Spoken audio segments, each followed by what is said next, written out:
Mads, welcome to my vlog. Mini vlog.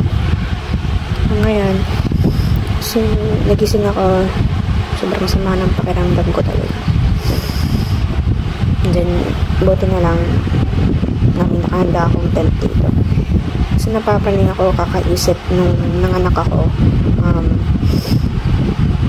Nag-39 kasi ako noon, tsaka 40. Sabi ng midwife sa akin, okay ka lang ba? Sabi niya. Sabi ko, okay lang naman ako. Ma'am, sabi kong gano'n. Hindi talaga siya bumababa. Ilang beses niya akong binalikan after nung nanganak ako. Kasi sumataas talaga yung temp ko.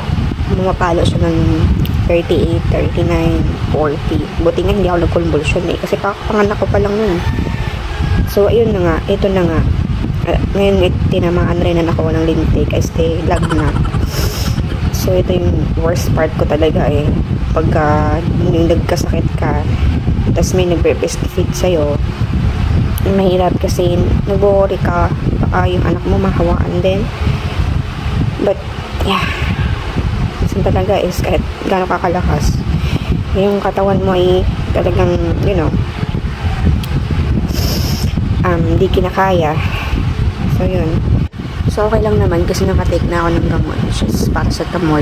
Yun naman pinakauna talaga natin matitake. Ang wino-worry ko is, sana hindi lang talaga magtagal kasi yung anak ko is still a month old. Nag-worry ako. So, yun lang naman guys, this is just another update.